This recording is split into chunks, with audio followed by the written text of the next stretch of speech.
My name is Caleb Sterling, and I am 26 years old. Why are you being so selfish, Caleb? Your brother has a mortgage, a wife, and a reputation. You are just a freelancer in a one-bedroom apartment. Give him the access keys or do not bother showing up for Christmas." That was my father, 58-year-old Mark Sterling, shouting through a $1,100 titanium black iPhone 15 Pro Max, his voice distorted by the sheer force of his entitlement. I stood in the middle of my 42-square-foot studio apartment in the Mission District of San Francisco, listening to the man who shared my DNA treat me like a malfunctioning peripheral to my brother's life. My brother Tyler, who is 29 and currently the golden boy of Vortex Tech, had just been awarded the prestigious Innovator of the Year trophy at a gala that cost more than my annual rent at $2,400 a month. He stood on that stage in a custom-tailored charcoal suit from Indochino, holding a glass of Veuve Clicquot, and accepted the applause for a revolutionary AI-driven logistical engine that he claimed to have spent 18 months developing. The reality, the cold and bitter truth that I felt in my bones as I stared at my dual 32-inch ProArt monitors, was that Tyler did not know the difference between a Python script and a Java class. He had won that award using a codebase I wrote during 4 months of chronic insomnia, fueled by nothing but cold brew coffee from the corner cafe and a desperate, pathetic need to make my father finally look at me the way he looked at Tyler. But I am getting ahead of myself. Now, let me take you back to the grueling winter of last year, when this betrayal first began to take shape in the form of a late-night phone call and a plea for help. I am a senior back-end architect, a title I earned after 4 years of grinding through grueling 80-hour weeks at a boutique cybersecurity firm before pivoting to high-stakes freelance consulting. I live in an environment where precision is everything. My world is defined by the hum of my liquid-cooled workstation, the tactile click of my mechanical keyboard with Cherry MX brown switches, and the smell of ozone and dark roast. I grew up in the shadow of Tyler, the high school quarterback, the charismatic leader, the son my father bragged about to his associates at the country club. While Tyler was out being the life of the party, I was in my room, teaching myself how to navigate the dark alleys of distributed systems and cloud infrastructure. Our father, Mark, who manages a regional logistics firm in San Jose, never understood what I did. To him, I was just the kid who was good with computers, a technical support line that never closed. He saw my career as a hobby, something that kept me in a small apartment while Tyler moved into a $750,000 4-bedroom home in the suburbs of Austin, Texas. The contrast between us was always curated by my parents. When I graduated with honors from UC Berkeley, they took us to a local Olive Garden and complained about the wait time.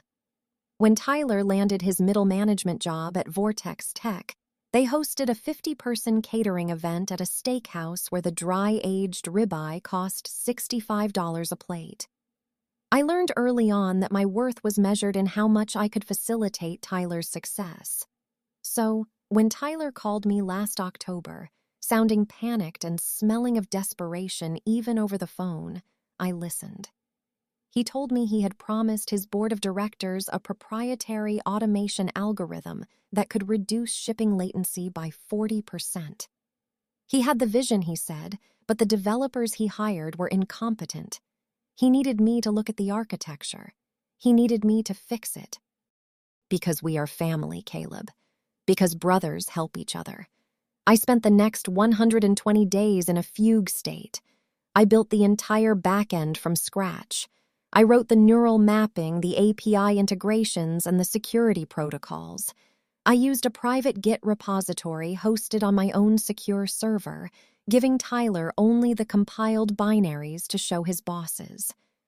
I spent nearly $6,000 of my own savings on AWS server costs to stress test the system, thinking that once it was finished, Tyler would finally tell Dad that I was the genius behind the curtain. Instead, as soon as the system went live and the efficiency metrics started rolling in, Tyler stopped answering my texts. He changed the administrative passwords on the front-end dashboard. He stopped mentioning my name. When the press release from Vortex Tech went out, it described Tyler Sterling as the visionary architect of the Sterling engine. That leads us back to the phone call on a rainy Tuesday in December. My father was calling me from his leather-upholstered office, likely sitting in his Herman Miller chair that cost $1,400, demanding that I hand over the master access keys to the repository. Tyler had hit a snag. A minor bug in the load balancer was causing a bottleneck, and because he did not understand a single line of the logic I had written, he was terrified he would be exposed as a fraud during the quarterly audit. "Give him the keys, Caleb," my father barked, his voice rising in that familiar, condescending tone. "He is your brother. He has a wife who is expecting, a mortgage that is $6,000 a month, and a reputation to uphold. You are just being spiteful because you have nothing. If you do not help him, you are dead to this family. Do not even think about showing up for the Christmas dinner your mother has been planning." I looked at my screen, where a terminal window was open. I saw the lines of code scrolling by, the heartbeat of the system I had birthed in the lonely hours of the morning. I thought about the $3,000 I had in my bank account compared to the six-figure bonus Tyler had just received. I thought about the way my mother, Sarah, had called me a week ago just to ask if I could fix her iPad, never once asking how my work was going. I felt a cold, sharp clarity wash over me. It was not anger. It was the clinical precision of a debugger finding a fatal error. The Sterling family was a legacy system built on a faulty foundation of favoritism and lies, and it was time for a hard reboot. The room was silent except for the rhythmic whirring of the fans in my PC. I could smell the faint scent of the peppermint tea cooling on my desk, a stark contrast to the heat radiating from my face. I looked at the black screen, the white cursor blinking like a heartbeat, waiting for an instruction. My father was still talking, his voice a muffled drone of disappointment and threats, but I was no longer listening to the words. I was looking at the directory structure of the repository. I saw the root folder, the core of the entire Sterling engine. With one command, I could revoke every credential, encrypted every database entry, and effectively erase 4 months of my own life. But more importantly, I would be erasing the lie that Tyler was living. I thought about the Christmas dinner they mentioned.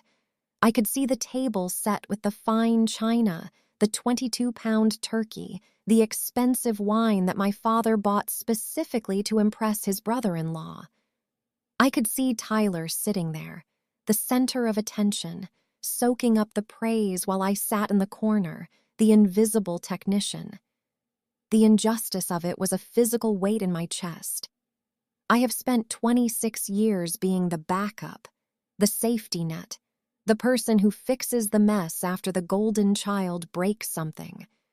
I realized then that by giving him the keys, I was not helping my brother. I was enabling my own erasure. My father finally stopped shouting long enough to breathe. "Are you listening to me? Just send the link to his email. Do it now." "I am listening, Dad," I said quietly. My voice was steady, devoid of the tremor that usually resided there when I spoke to him. "I am listening very carefully." I reached out and placed my hand on my Logitech G502 mouse. The grip felt familiar and solid. I navigated to the terminal window. I typed in the command to initiate a global wipe of the private repository, followed by a secondary script that would trigger a self-destruct on the temporary binaries Tyler was using at Vortex Tech. This was not a hack. It was an owner reclaiming his property. I was the architect, and I was deciding that this building was no longer safe for habitation. "I am not going to send the keys," I told him. "And you are right. I should not bother showing up for Christmas." I hit the enter key. The sound was a sharp, satisfying snap in the quiet room. On my screen, the progress bar moved with terrifying efficiency: 10%, 30%, 60%. In the background, I could hear my father starting to roar again, but I pulled the phone away from my ear. I looked out the window at the San Francisco skyline, the fog rolling in over the hills, obscuring the expensive high-rises and the lights of the Bay Bridge. I felt a sense of lightness that I had not felt in years. The mortgage, the wife, the reputation, the $1,100 phone, the $40,000 car Tyler drove, the $60 steaks, the $1,000 suits, all of it was built on a foundation of code that no longer existed.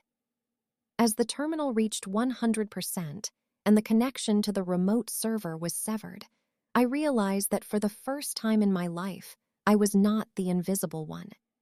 I was the only one who knew the truth, and the truth was that the Sterling family was about to face a very cold, very quiet winter. Family is not just a shared surname or a seat at a holiday table. It is not a debt you owe to people who refuse to see your worth. Family is supposed to be the people who protect your fire, not the ones who try to steal your light to keep themselves warm. I closed the laptop, the lid shutting with a soft thud, and finally, I went to sleep. The contrast between our lives was not just a gap in income or status. It was a sickening manifestation of a family dynamic that had been skewed in Tyler's favor since the moment he was born 3 years before me. I lived in a 520-square-foot studio apartment in a cramped corner of Austin, Texas, where the rent swallowed $1,850 of my hard-earned money every single month, leaving me with just enough to maintain the bare essentials of a digital existence. My daily uniform consisted of $15 Hanes t-shirts purchased in bulk and a pair of worn-out jeans, and my primary mode of transportation was a silver 2014 Honda Civic that featured a prominent, rusted dent in the rear bumper from a hit-and-run I could never afford to fix.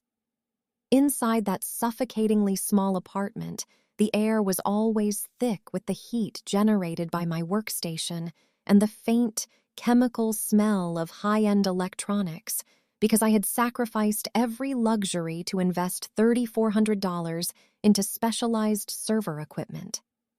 I lived on a Spartan diet of concentrated cold brew coffee and $4 protein bars that tasted like chalk, all while I poured my soul into the development of Aegis, which was a revolutionary fraud detection algorithm designed to identify deep-level financial discrepancies that traditional banking software ignored. While I was losing weight and developing dark circles under my eyes from 80-hour work weeks that my parents dismissively labeled as a cute hobby, my brother Tyler was living a life of unearned luxury in a sprawling $850,000 suburban estate in Round Rock. He moved through the world with an effortless arrogance, checking the time on a $4,500 Omega Seamaster that glinted under the fluorescent lights of the Vortex Tech offices where he worked a middle management job that required half the effort and provided 10 times the recognition of my own career. Tyler drove a pristine white 2024 Audi Q7 with a cognac leather interior that always smelled like expensive cologne and success, a vehicle my father helped him finance as a reward for his supposed brilliance in a field he barely understood. Every time I visited their world, the disparity felt like a physical weight pressing against my chest because my father, Mark, and my mother, Sarah, treated Tyler's mediocre corporate climb as if he were a visionary leader on the verge of curing cancer. They would sit in the living room of that Round Rock house, sinking into a $6,000 Italian leather sectional, and listen with rapt attention as Tyler droned on about synergy and market disruption, while I sat on the edge of a mahogany side table because there was no room made for me in the conversation. When I tried to mention the complexities of the neural mapping I was integrating into Aegis, or the fact that I had just secured a high-stakes consulting contract with a Swiss fintech firm, my mother would just pat my hand with a pitying smile and ask if I was still doing that computer stuff in my little room. They did not see the architecture of the future in my lines of code. They saw a failure who lived in a shoebox and wore cheap clothes, a son who was a technical footnote to Tyler's glorious narrative. My father would often lecture me about stability, pointing to Tyler's oversized mortgage and his social standing as the ultimate benchmarks of manhood, never realizing that the very foundation of Tyler's reputation was built on the back of my unpaid, invisible labor. The server equipment in my apartment was constantly humming, a rhythmic reminder of the thousands of dollars I had poured into a dream that my own blood refused to acknowledge, while they praised Tyler for the Innovator of the Year award he had stolen from me. I remember one specific evening when the humidity of the Texas summer was clinging to everything, and I had driven out to Tyler's house for a mandatory family dinner to celebrate his recent promotion to a senior director role he had secured by presenting my preliminary Aegis research as his own. I parked my dented Honda Civic behind his gleaming Audi Q7, the contrast between the two vehicles serving as a perfect metaphor for our standing in the family, and as I walked toward the front door, I could hear the sounds of laughter and the clinking of glassware coming from inside. The interior of the house was cooled to a crisp 68 degrees by a high-efficiency dual-zone HVAC system that likely cost more than my entire net worth at the time, and the kitchen was filled with the aroma of a prime rib roast that my mother had spent all afternoon preparing. Tyler stood in the center of the kitchen, leaning against a quartz countertop that was perfectly veined with gray, swirling his glass of 18-year-old Macallan Scotch as he told a story about a board meeting he had dominated. My father stood beside him, beaming with a pride that he had never once directed toward me, his hand resting on Tyler's shoulder in a gesture of paternal solidarity that felt like a knife to my ribs. When I walked in, my father barely looked up from Tyler's face, merely nodding in my direction before telling me there was some domestic beer in the fridge if I wanted one, as if I were a guest of secondary importance who should be grateful to be in the room. Throughout that dinner, I watched the way Tyler performed the role of the successful son, using buzzwords he had overheard me say during our brief, one-sided phone calls to impress our father, while my mother made sure his plate was always full of the best cuts of meat. I sat there in my Hanes t-shirt, feeling the rough fabric against my skin, and thought about the $3,400 I had spent on a PowerEdge server, just so I could run the simulations that Tyler was now taking credit for in front of our parents. I thought about the $1,850 rent check I had struggled to write the week before, because I had prioritized the hardware upgrades over my own comfort, and I looked at Tyler's $4,500 watch and felt a surge of cold, analytical resentment. My parents saw my struggle as a sign of incompetence, a proof that I lacked the drive or the talent to achieve what Tyler had achieved, when in reality, I was the one funding his lifestyle with the intellectual property he was embezzling from our brotherhood. The injustice was not just in the money or the cars or the houses. It was in the fundamental refusal to see me as a person of value, a refusal that was reinforced by every suburban luxury Tyler displayed like a trophy. The protein bars I ate in my studio were not just a meal, they were a sacrifice at the altar of a vision that was being systematically dismantled by the very person who was supposed to have my back. And the cold brew coffee was the only thing keeping me awake long enough to ensure that Aegis stayed functional despite Tyler's meddling. I realized that night as I watched Tyler laugh at one of our father's jokes that the gap between us was intentional, a chasm maintained by my parents' need to have a hero and a scapegoat, a golden child and a technician. They did not want to know about the 80-hour weeks or the technical breakthroughs because those things did not fit the narrative of Tyler's effortless brilliance, and so they relegated my life to the status of a hobby. They looked at my dented bumper and saw a lack of care, while I looked at it and saw the reality of a man who was building an empire from a studio apartment while his brother lived in a palace made of stolen bricks. The sickness of the contrast lay in the fact that they truly believed Tyler was the one who was special, even as he sat there wearing a watch that could have paid my rent for 3 months, a watch he likely bought with the bonus he received for work I had performed during my most desperate hours of insomnia. As I drove back to my small apartment that night, the engine of the Civic whining as I accelerated onto the Mopac Expressway, I looked at the dark dashboard and realized that I was done being the silent partner in my own exploitation. The hum of the servers waiting for me at home no longer sounded like a burden. It sounded like a weapon, a testament to the fact that I held the power to collapse the entire facade if I chose to. I thought about the white Audi Q7 and the Round Rock house and the sickeningly sweet praise my parents heaped upon a man who could not even explain the basic logic of the system he supposedly pioneered.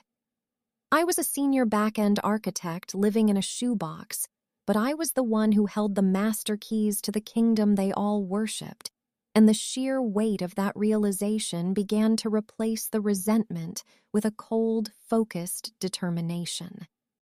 My father's words about my selfishness echoed in my mind, but as I pulled into my cramped parking spot and saw the flickering lights of my monitors through the window, I knew that the real selfishness belonged to those who took everything and gave back nothing but contempt. I walked into my studio, the heat of the machines wrapping around me like a familiar shroud, and I sat down to work, not for Tyler and not for my parents, but for the version of myself that was finally ready to stop being a ghost in his own life. The protein bar on my desk was hard and tasteless, the cold brew was bitter, and the space was small, but for the first time in 26 years, I felt like the most powerful person in the Sterling family, because I was the only one who actually knew how to build something from nothing. I realized that family is not the blood you share or the expensive dinners you attend. It is the respect you are given for the truth of your existence. And since that respect was missing, I was no longer bound by the rules of their broken legacy. I looked at the terminal window, the cursor blinking with an invitation to take back what was mine, and I understood that the contrast they used to shame me was actually the evidence of my strength and the undeniable proof of their eventual downfall. The betrayal did not come with a scream or a grand theatrical gesture. Instead, it arrived with the sickeningly sweet scent of $60 a pound Wagyu steaks sizzling on a Weber Summit grill and the rhythmic clinking of silver cutlery against fine stoneware. It happened on July 14th at precisely 6:42 p.m., during what was masquerading as a celebratory family barbecue at Tyler's sprawling estate in Round Rock, an event ostensibly designed to toast his meteoric rise to Senior Vice President of Innovation at Vortex Tech. The Texas evening was suffocatingly humid, a thick blanket of heat that even the industrial-strength outdoor misting system could not fully disperse, but the atmosphere inside the kitchen was even more stifling.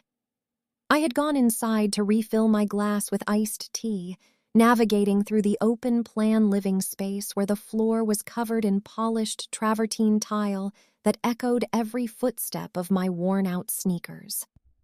Tyler cornered me near the Sub-Zero refrigerator, his white linen shirt crisp and unwrinkled despite the heat, his face flushed with the kind of arrogance that only comes from a man who believes he is untouchable. He leaned against the quartz island, checking his Omega Seamaster with a casual flick of his wrist, and told me with a chilling lack of remorse that he had stolen the private GitHub repository link for Aegis from my unlocked laptop during a brief visit to my apartment 3 weeks prior.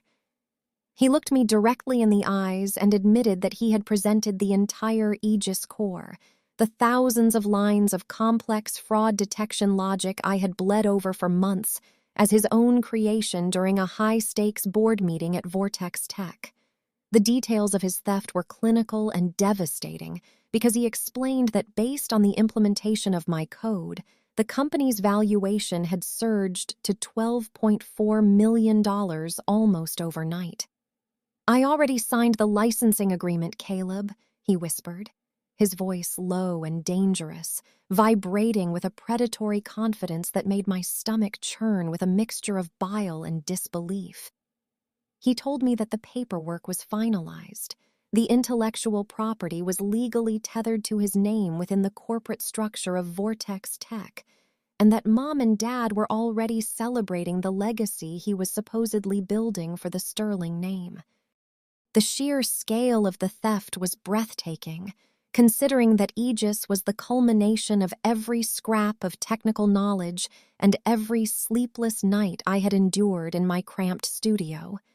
Yet here was my brother, standing in his $1 million kitchen, claiming it as his own as easily as one might claim a found penny on the sidewalk. He had the audacity to tell me that if I dared to speak up, if I attempted to claim the work was mine or expose his fraud, I would be the one viewed as the villain who sought to destroy the family reputation and ruin the future of his unborn child. As the weight of his words settled over me like a suffocating shroud, the kitchen door swung open, and my mother, Brenda, walked in with a practiced grace that felt entirely performative. She stopped to adjust her $200 pearl earrings in the reflection of the stainless steel oven, her movements precise and detached, before she turned her gaze toward me with a coldness that froze the blood in my veins. She looked me dead in the eye, her expression devoid of the maternal warmth she usually reserved exclusively for Tyler, and she spoke with a flat, unwavering finality that signaled the end of my standing in this family. "Caleb, let your brother have this," she said, her voice sounding like the gavel of a judge delivering a life sentence without the possibility of parole. She explained with a terrifyingly logical insanity that Tyler needed the massive performance bonus and the stock options for the baby's private school fund, as if my entire career and my fundamental right to my own intellectual property were merely disposable assets to be liquidated for Tyler's convenience. She spoke as if my life, my 80-hour work weeks, and my $3,400 in server costs were irrelevant compared to the social standing and financial security of her golden son.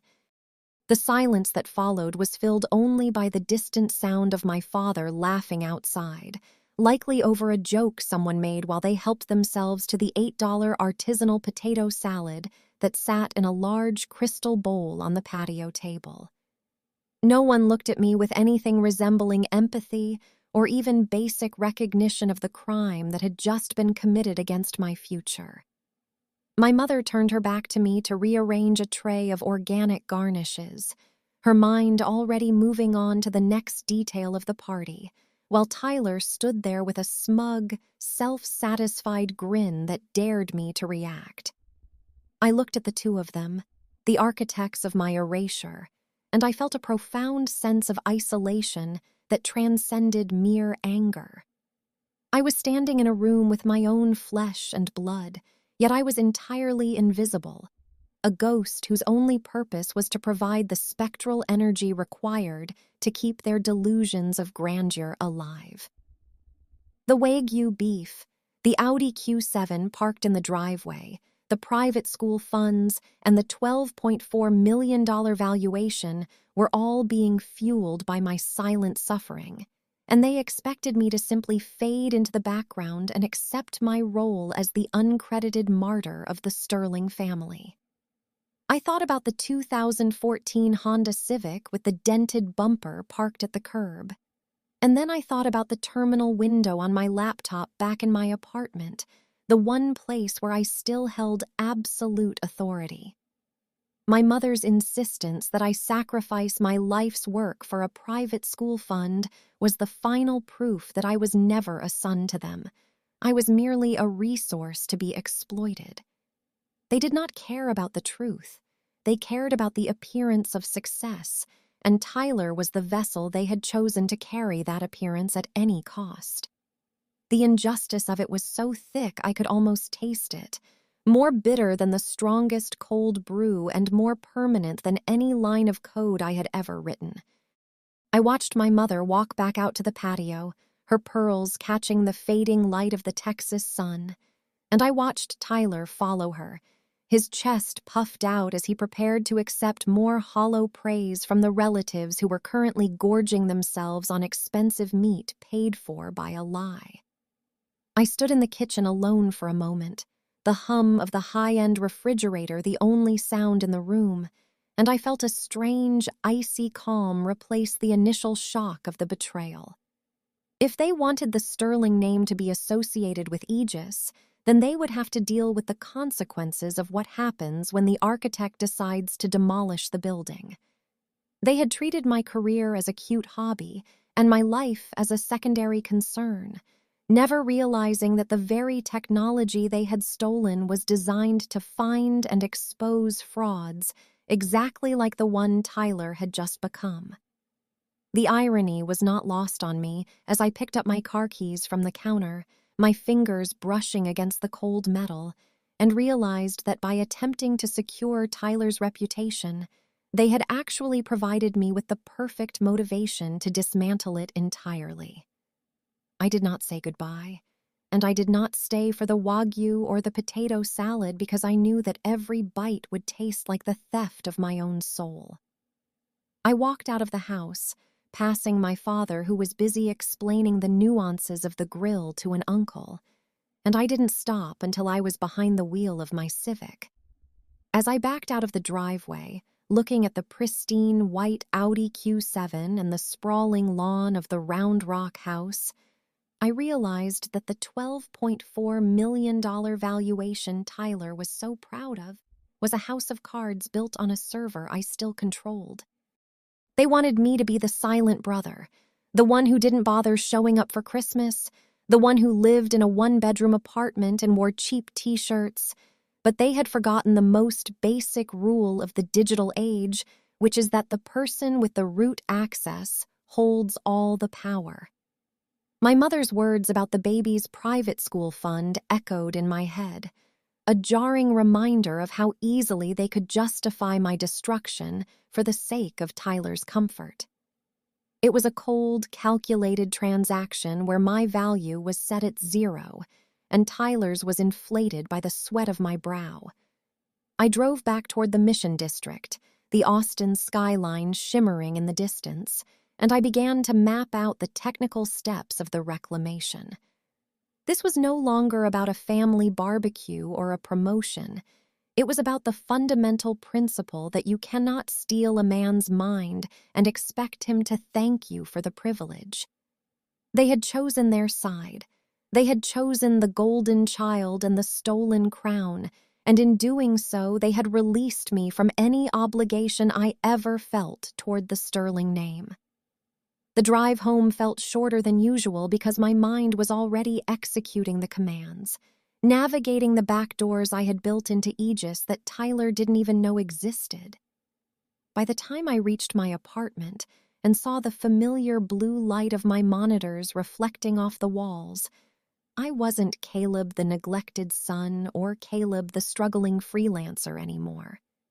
I was the senior back-end architect, and I was about to show them exactly what happens when you try to lock the creator out of his own creation. I sat down at my desk, the Cherry MX switches clicking as I logged in, and I prepared to send a message that no amount of Wagyu or pearl earrings could ever silence. The Sterling family wanted a legacy, and I was going to give them one they would never forget, even if it meant burning every bridge that led back to their polished travertine floors. I sat in the cramped driver's seat of my 2014 Honda Civic, the interior air stagnant and oppressive as the Austin night refused to cool down below a blistering 112 degrees. The humidity was a physical weight, pressing against the glass and seeping through the seals of the doors, making the cheap fabric of my $15 Hanes t-shirt cling to my back like a second unwanted skin. The streetlights of Round Rock cast a sickly orange hue over the dashboard, illuminating the fine layer of dust and the various crumbs of a life lived on the margins of my own family's success. My heart was hammering a frantic, uneven rhythm against my ribs, fueled by a mixture of adrenaline and the bitter aftertaste of the betrayal that had just unfolded in that $850,000 house behind me. I reached into the glove compartment, my fingers brushing past a stack of unpaid medical bills and old registration papers until they snagged a single grease-stained napkin from a Taco Bell run I had made 3 days ago, when I only had $5 left in my checking account. I smoothed the thin, translucent paper over the steering wheel, the crinkle of it sounding like a forest fire in the silence of the car, and I pulled a black Pilot G2 pen from the center console with hands that were finally beginning to stop shaking. I drew a jagged line down the center of the napkin, creating 2 columns that represented the 2 halves of my shattered reality. On the left side, under the flickering glow of the dome light, I wrote the words "family loyalty" in shaky, cramped letters that looked pathetic against the backdrop of the night. On the right side, I wrote 4,200 lines of proprietary C++ code, the true weight of my existence, the literal blood and bone of the Aegis algorithm that Tyler had just claimed as his own. I stared at those 2 phrases, the ink bleeding slightly into the cheap paper, and I realized with a cold, clinical detachment that the math simply did not add up and would never balance in my favor. My loyalty to the Sterling name, to my father Mark and my mother Brenda, had cost me exactly $0 in their eyes because it was an expected tribute, a tax I paid for the privilege of being the invisible son.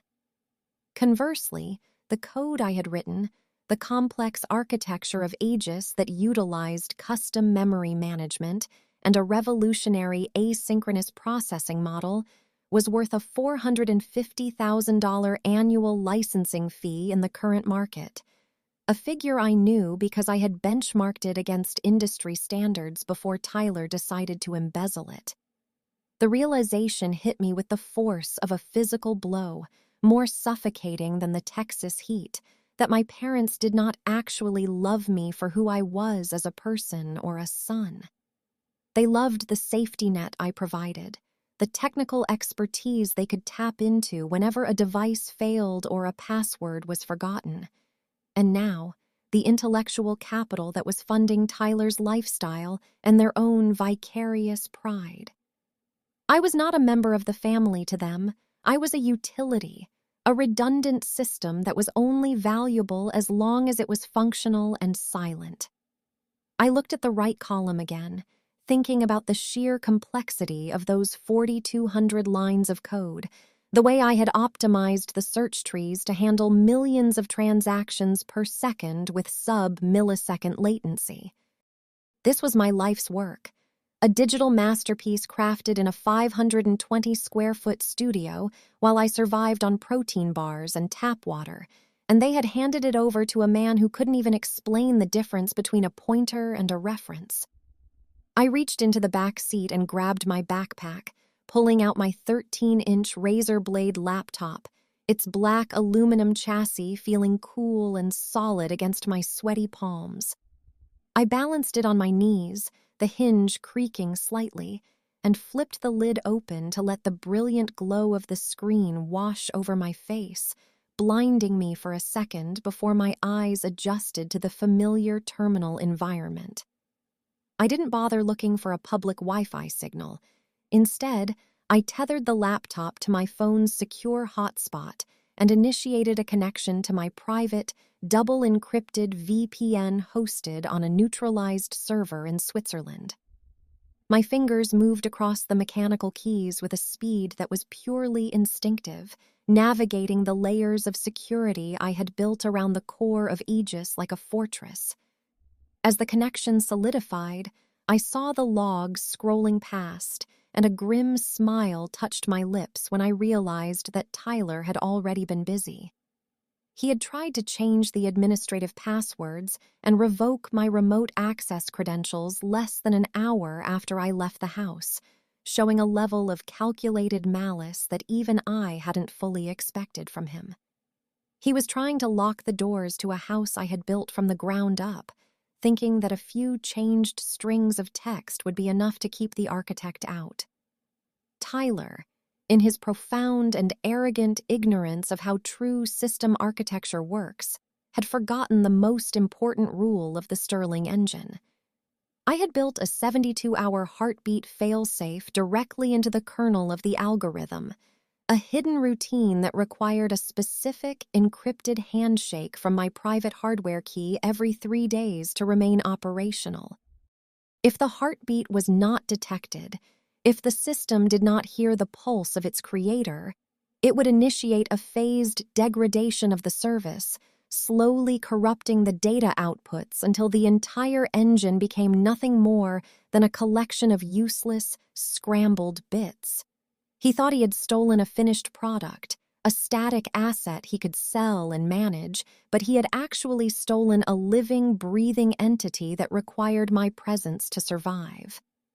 I watched the cursor blink on the screen, the white light reflecting in my glasses, and I felt the power shift back into my hands with a quiet, humming intensity. Tyler was currently sitting in his Round Rock living room, perhaps pouring another glass of expensive scotch and toasted by our parents, unaware that he was holding a ticking time bomb disguised as a $12.4 million valuation. The heat in the car was becoming unbearable, the sweat now dripping from my chin onto the keyboard.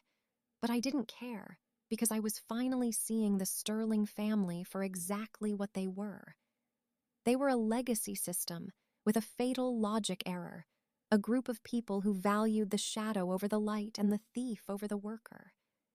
My father's shout about my selfishness echoed in my ears, but as I looked at the grease-stained napkin, I realized that the only person being selfish was the one who demanded a man give up his soul to pay for someone else's reputation.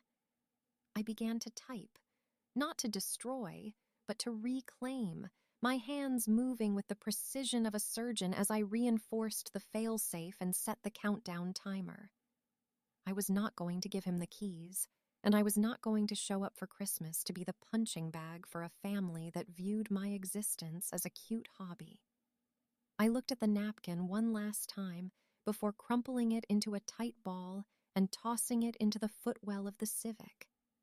Family loyalty was a debt that had been paid in full, and the balance was now 0. On the other side, the 4,200 lines of code were still mine, a digital heartbeat that was now synchronized with my own. I closed the laptop, the screen going dark and leaving me in the orange gloom of the Austin night once more. I started the engine of the Honda, the dented bumper rattling as the old car hummed to life, and I began the drive back to my apartment. I had 72 hours before the Stirling engine began to fail, 72 hours to decide exactly how much of their world I wanted to watch burn. The contrast between my life and theirs was no longer sickening, it was empowering, because the man in the silver Honda Civic with the $15 t-shirt was the only one who knew how to stop the clock. I wasn't just a freelancer in a one-bedroom apartment anymore. I was the sole administrator of a truth they weren't prepared to handle, and as I drove under the highway lights, I felt a deep, resonant peace. The math finally added up, and for the first time in 26 years, the total belonged entirely to me. I did not scream, and I did not engage in a futile shouting match with a family that had already decided my worth was negotiable because I am a man of logic, data, and precise execution.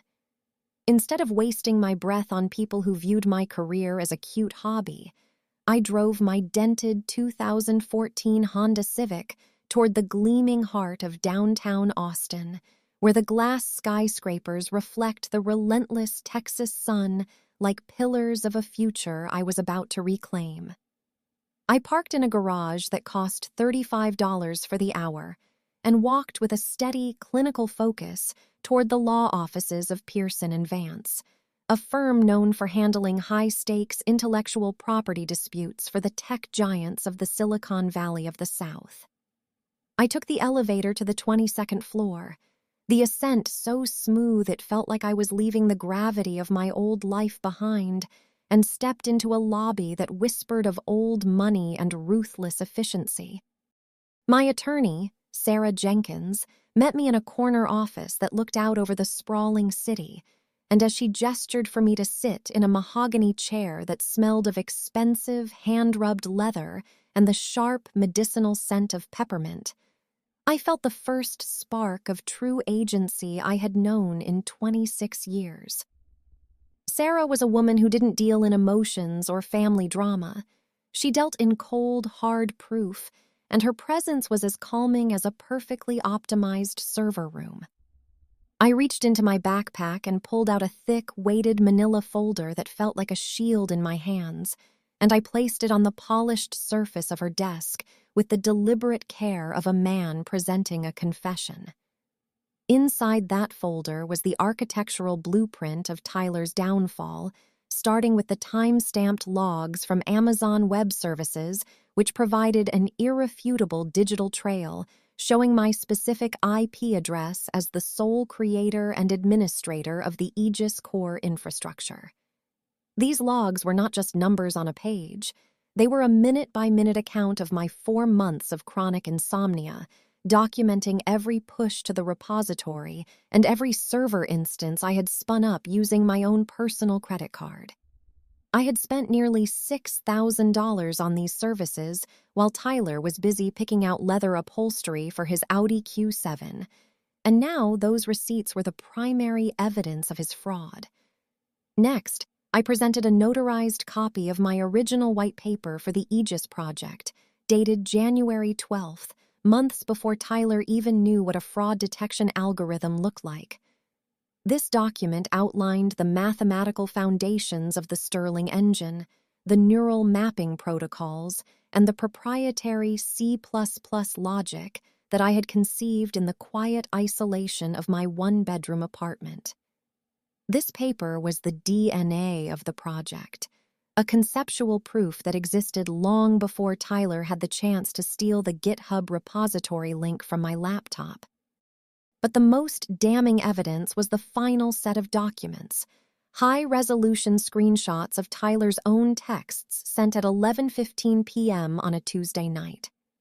In those messages, the great innovator of the year had desperately asked me how to compile the JSON libraries, a question so elementary that it proved he didn't have the technical literacy to manage a junior internship, let alone architect a $12.4 million logistics system.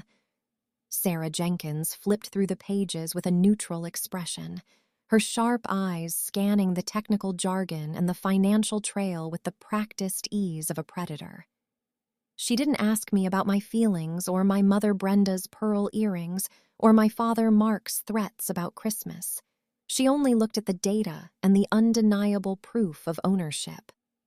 I watched her pen move across a notepad, the scratching sound a rhythm of impending justice, and I realized that while Tyler had the family name and the public award, I had the truth locked in a manila folder. I reached into my pocket and pulled out an envelope containing a $5,000 retainer in crisp $100 bills, money I had painstakingly saved from my high-stakes freelance consulting contracts.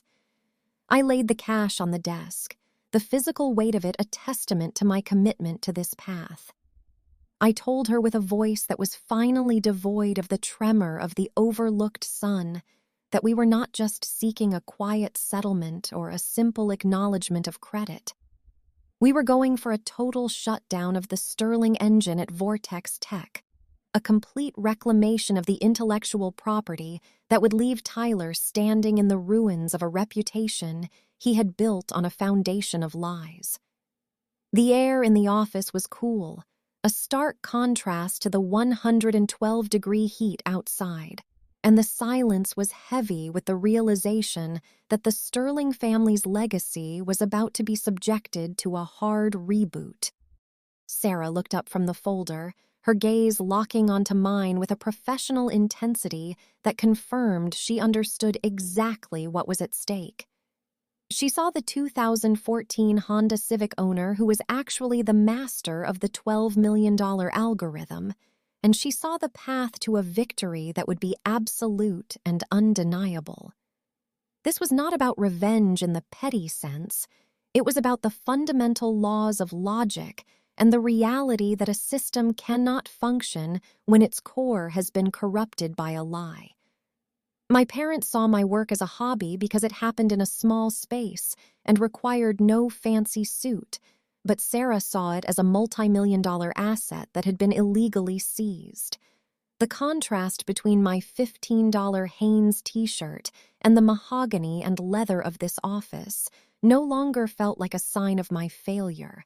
It felt like the camouflage of a man who was playing a much deeper game than his brother could ever comprehend. I thought about the 72-hour heartbeat failsafe that was currently counting down in the kernel of the Aegis code. A silent digital clock that Tyler didn't even know was ticking toward his professional execution. By the time the board at Vortex Tech realized that their visionary architect was a fraud, I would have a legal injunction in place that would freeze every asset associated with my code. Tyler's $6,000 a month mortgage, his white Audi Q7, and the private school fund my mother was so worried about would all become liabilities in a legal war they were fundamentally unprepared to fight. My father's $1,100 iPhone would soon be ringing with calls from lawyers instead of the smug praise of his associates at the country club. The injustice of the family barbecue, where they ate $60 steaks while erasing my existence, was about to be met with the clinical reality of a federal intellectual property lawsuit. Sarah Jenkins stood up, her movement signaling the end of our meeting and the beginning of the assault. She shook my hand, her grip firm and certain, and told me that her team would begin filing the emergency motions before the close of business. As I walked out of the glass skyscraper and back into the sweltering Texas heat, I didn't feel the weight of the humidity anymore. I felt the lightness of a man who had finally stopped being the safety net for people who didn't even know his worth. I drove back to my Mission District studio, the hum of the tires on the asphalt sounding like the beginning of a new chapter where I was the only administrator of my life. The Sterling family wanted a golden boy, but they had settled for a counterfeit, and now the architect was coming to collect the debt they didn't even realize they owed. I sat back down at my workstation, the blue light of the monitors welcoming me home, and I watched the terminal window with a sense of profound peace. The math was finally adding up in my favor, and with Sarah Jenkins and 4,200 lines of proprietary code behind me, the total was going to be more than they could ever afford to pay.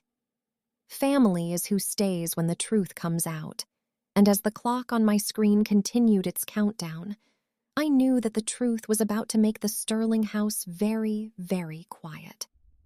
My name is Caleb Sterling, and I am no longer the invisible son. I am the man who holds the keys to the kingdom, and the locks are about to change forever. The trap was set for the night of September 20th at the Vortex Tech Annual Gala, an event of such performative opulence that the air inside the grand ballroom of the Fairmont Austin felt thick with the scent of vanity and expensive cologne. 500 guests, the elite of the Texas Tech corridor and the local aristocracy of wealth, moved through the space in a sea of black ties and silk gowns, while waitstaff in crisp white uniforms circulated with silver trays of $250 a plate, catering that featured lobster medallions and microgreens. My brother Tyler was the man of the hour, standing on the elevated stage under a barrage of warm LED spotlights that caught the subtle sheen of his custom-tailored Hugo Boss suit. A garment that cost more than my entire first year of college tuition and fit him with a precision he had never applied to his work. He looked every bit the visionary he was pretending to be, his chest puffed out as he prepared to demonstrate the Aegis system to a room full of hungry investors and industry titans who were ready to pour millions into a lie. In the very front row, sitting with a posture that radiated unearned satisfaction, were my parents, Mark and Brenda Sterling.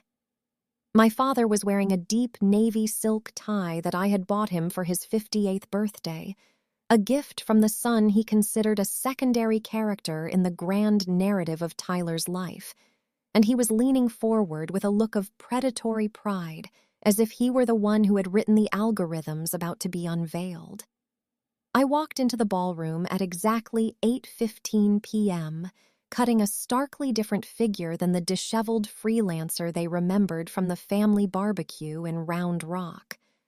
I was wearing a charcoal theory suit that I had purchased specifically for this execution, its modern silhouette and high-quality wool giving me the appearance of a man who belonged in a room of this caliber, even if my bank account was currently depleted by the legal fees I had paid to Sarah Jenkins. I didn't seek out a seat, and I didn't try to catch my mother's eye as she adjusted her pearl earrings while laughing at a joke made by a Vortex Tech board member. Instead, I stood at the very back of the hall, leaning against a cold marble pillar that vibrated with the low-frequency hum of the ballroom's integrated sound system. In my hands, I carried a sleek midnight black Microsoft Surface Pro, its magnesium alloy casing feeling cool and grounding against my palms as I opened the type cover and let the brilliant glow of the high-resolution screen illuminate my face in the shadows. I was already logged into the remote terminal through a series of layered, encrypted tunnels that bypassed the hotel's public Wi-Fi in favor of a dedicated cellular uplink that Tyler and his technical team at Vortex Tech could never hope to intercept or trace. I watched the digital clock in the corner of my taskbar, the seconds ticking away with a rhythmic, mechanical inevitability that mirrored the pounding of my own heart. It was currently 8:22 p.m., and on the stage, Tyler began his opening remarks, his voice amplified by a professional-grade Sennheiser wireless microphone system that projected his rehearsed charisma to every corner of the 5,000-square-foot room. He spoke about innovation, about the future of global logistics, and about the sleepless nights he had allegedly spent perfecting the Aegis core, never once mentioning that those nights actually belonged to me and were spent in a one-bedroom apartment fueled by $4 protein bars. I watched my mother lean over and whisper something to my father, her face glowing with a triumphant smile that suggested she felt vindicated in her decision to facilitate this theft for the sake of a private school fund. They were all so comfortable in their shared delusion, so certain that the quiet, invisible sun had been neutralized and cast aside like a deprecated line of code that was no longer necessary for the system to run.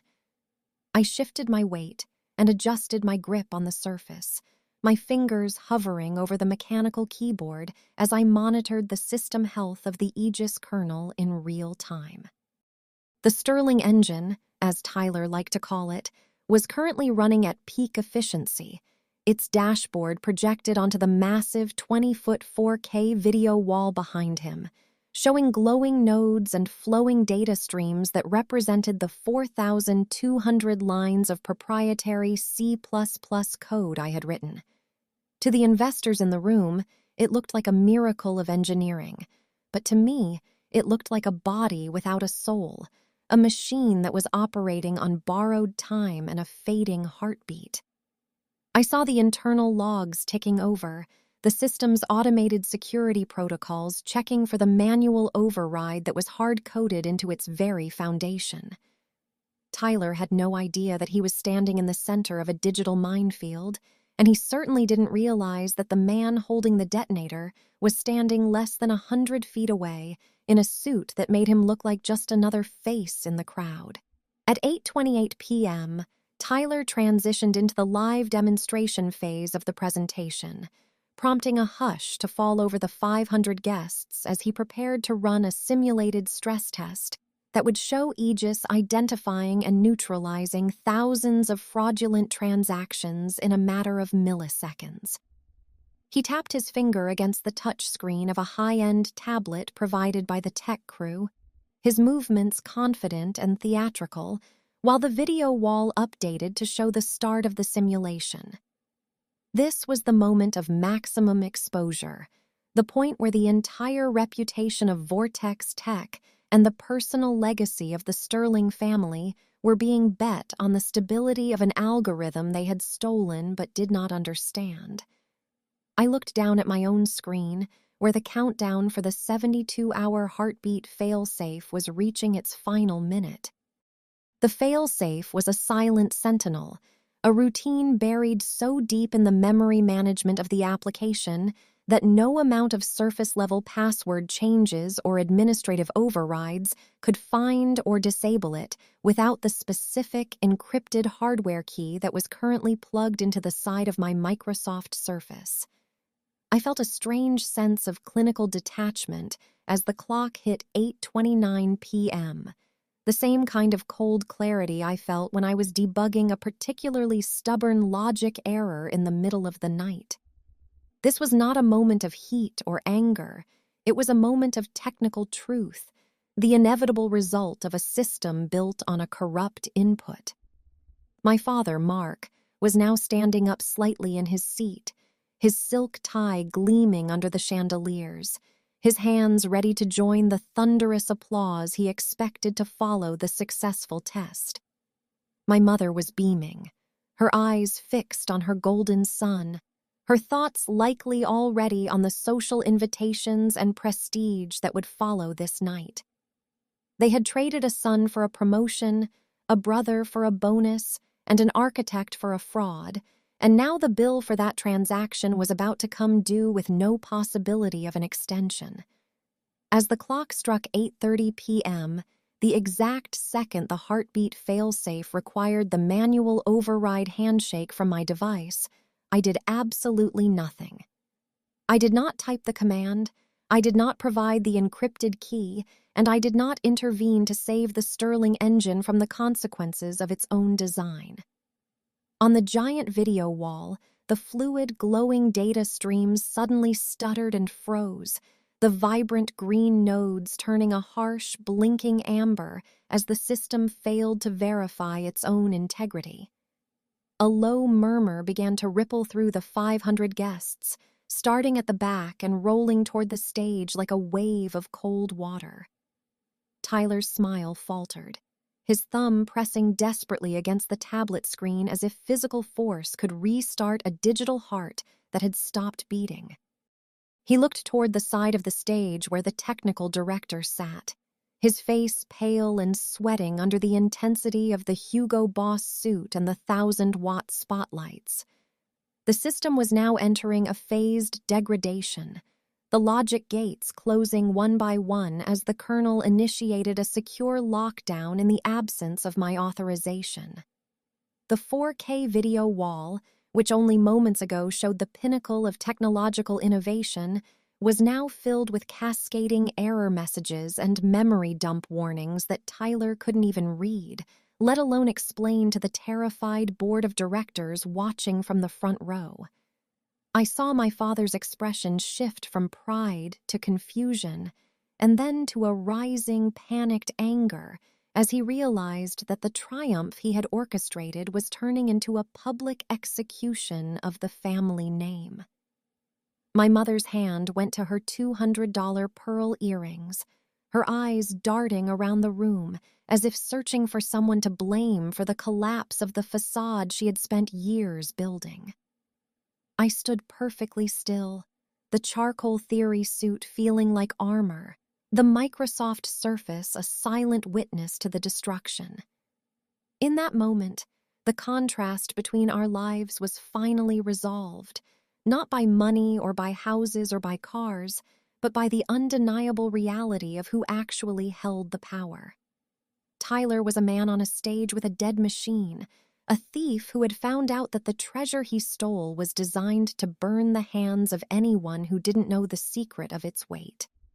The $12.4 million valuation, the Hugo Boss suits, the $60 stakes, and the private school funds were all evaporating in the cold light of a terminal window that showed a failed heartbeat.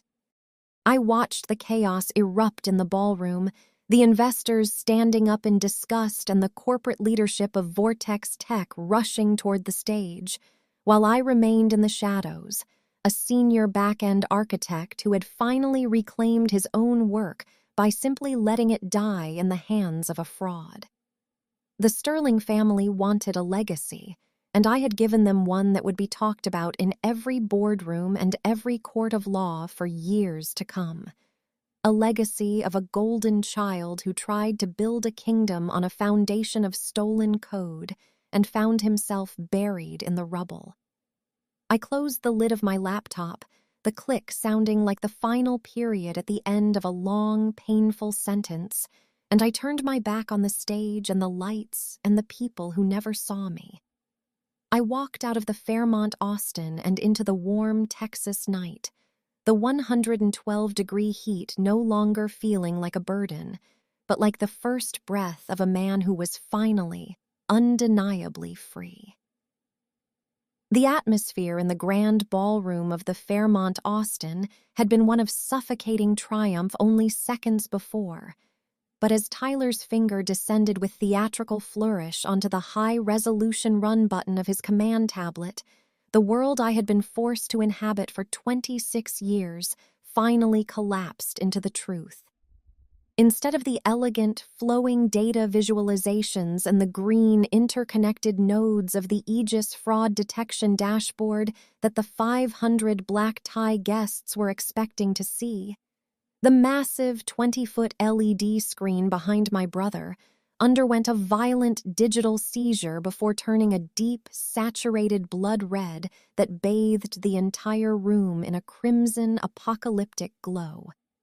In massive 72-point white monospaced font that flickered with the intensity of a warning flare, the screen displayed a message that acted as a technical execution for Tyler's stolen career. Unauthorized access, license expired, property of Caleb Sterling. The silence that followed was not merely a lack of noise, it was a vacuum that sucked the oxygen out of the 5,000-square-foot space, leaving the elite of the Texas Tech corridor frozen in their $250 seats as the reality of the fraud began to sink in.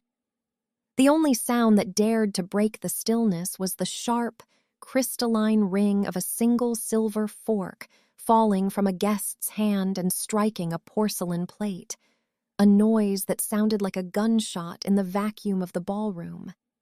I did not hesitate or look away as I stepped out from the shadows of the marble pillar at the back of the hall and began my slow, measured walk down the center aisle, my charcoal theory suit looking sharp and professional under the red emergency light of my own creation.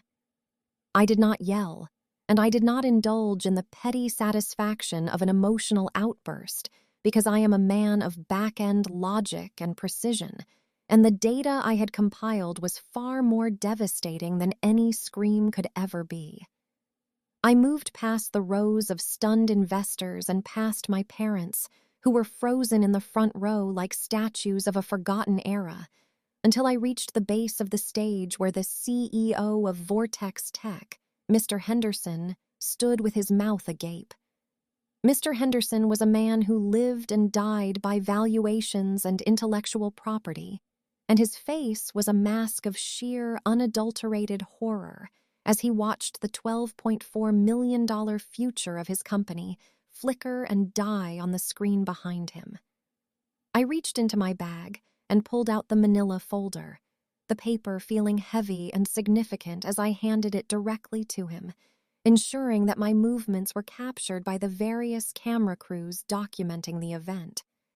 I told him with a voice that was as steady and cold as a server room cooling system that the source code for the Aegis core belonged entirely to me, and that the folder contained the 14 patents pending, the time-stamped AWS logs, and the notarized white papers that proved Tyler was nothing more than a digital shoplifter. Tyler was standing on the stage, his hand still hovering over the tablet, but his posture had shattered from the visionary leader into a cornered animal as his face turned the sickening dark purple color of a bruised plum. He looked at me with an expression that was a mixture of blind rage and the dawning realization that he had no defense, no counter-argument, and no understanding of the system he had claimed to build. My mother, Brenda, gasped so loudly it was audible over the low hum of the malfunctioning video wall, her hand clutching her $1,200 Coach bag with such force that her knuckles turned white. But for the first time in my entire life, her shock held no power over me. I looked at her and my father, Mark, and saw only two people who had bet everything on a counterfeit sun, and I felt a profound sense of liberation as I realized that their disappointment was no longer a weight I was required to carry. The investors, who had been ready to sign checks worth millions only minutes ago, did not wait for an explanation or a formal apology. They began to stand up in a synchronized movement of corporate self-preservation and walk toward the exits. I watched the $12.4 million valuation of Vortex Tech evaporate in real time, a digital and financial meltdown that took exactly 45 seconds to complete as the core of the Aegis system continued its phased, irreversible shutdown. Mr. Henderson was frantically leafing through the documents I had given him, his eyes darting across the screenshots of Tyler's desperate 11:15 p.m. text messages asking for basic technical help, and I could see the exact moment he realized that his golden boy was a liability that would drown the company in litigation. The red light from the screen continued to pulse, a heartbeat of failure that signaled the end of the Sterling legacy as they knew it, and the smell of the Wagyu steaks from earlier seemed to turn sour in the air of the ballroom. I stood at the foot of the stage, the architect who had finally come home to claim his blueprints, and I watched as the life Tyler had built on the back of my insomnia and my $3,400 in server costs was dismantled in front of the very people he had tried to impress. My father tried to stand up, his face a contorted mask of the old authority he used to wield over me in my one-bedroom apartment. But his silk tie looked frayed, and his threats about Christmas felt like the whispers of a ghost. I didn't wait for him to speak, because there was nothing left to negotiate and no apology that could bridge the chasm they had created by treating my career as a cute hobby while they facilitated Tyler's theft. I turned my back on the stage, on the red screen, and on the parents who had only loved the safety net I provided. And I began to walk back toward the exit with the same clinical focus that had allowed me to write 4,200 lines of proprietary C++ code. The ballroom was now a scene of chaotic retreat, with waitstaff confused by the sudden exodus and the board members huddled in panicked groups. But I moved through the turmoil with a sense of peace that was absolute. I had not just shut down a system, I had rebooted my own life, clearing the cache of 26 years of resentment and favoritism to make room for a reality that was built on my own terms. As I pushed through the heavy mahogany doors of the ballroom and stepped back into the lobby of the Fairmont, the cool air felt like a benediction, a sharp contrast to the heated crimson room I had left behind. I knew that the legal battles were only beginning and that Sarah Jenkins would be busy for the next year, ensuring that every cent of the licensing fees Tyler had tried to embezzle was returned to its rightful owner. I knew that my mother would likely spend the night crying into her expensive pillows, and my father would be making frantic calls to his country club associates to try and save what was left of his reputation. But none of that mattered to me anymore. I walked out into the Austin night, the 112-degree heat no longer feeling like a cage, and I found my silver 2014 Honda Civic with the rusted dent in the bumper waiting for me in the parking garage. I sat in the driver's seat and looked at my hands, which were no longer shaking, and I realized that the Sterling name was just a label on a broken system that I had finally chosen to delete. Family is not the people who share your blood and steal your light to keep themselves warm. Family is the respect you are given for the truth of your labor and the dignity of your existence. I started the engine, the familiar hum of the car sounding like the only honest thing I had left, and I began the drive back to my Mission District studio, where my monitors were waiting for me with a clean terminal window and a blank slate. The $12.4 million was gone, the custom-tailored suits were ruined, and the golden child had been exposed as a fraud. But as I drove away from the lights of the Fairmont, I felt like the wealthiest man in Texas because I finally owned every single line of my own story.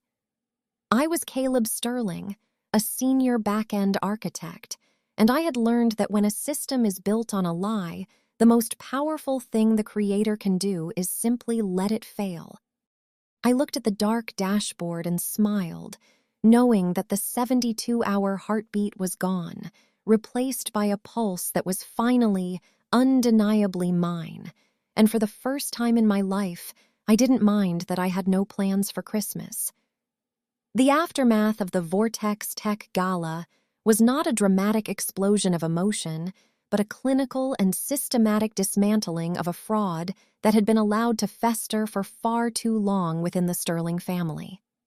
Within 48 hours of the failed demonstration, Tyler was summarily fired for gross professional misconduct, a term that sounded like a heavy iron door slamming shut on the career he had built out of stolen bricks and empty promises. The board of directors at Vortex Tech did not stop at his termination. They filed a massive civil lawsuit against him for $2.1 million in damages, citing the catastrophic loss of investor confidence and the total evaporation of their $12.4 million valuation. I watched from the quiet sanctuary of my new office as the financial reality of his theft began to crush him, a process that felt as inevitable as a gravity simulation. 34 days after the gala, the white Audi Q7 with the cognac leather interior was repossessed from the driveway of his Round Rock house, the pristine tires leaving marks on the pavement as it was towed away to pay for a lifestyle he could no longer afford. My parents, Mark and Brenda, did not respond with an admission of guilt or a sincere apology for the years of neglect and the specific betrayal of my intellectual property. Instead, they sent me 142 ignored text messages that scrolled past on my new iPhone 15 Pro Max like a digital record of their misplaced priorities and persistent entitlement. Most of these messages were long, rambling complaints about how my actions had forced them to co-sign a new apartment lease for Tyler in a neglected, high-crime part of town because his credit score had plummeted alongside his reputation. They spoke as if I were the one who had committed a crime against the family, never once acknowledging that the floor they were standing on had been built entirely out of my labor and my sacrifice.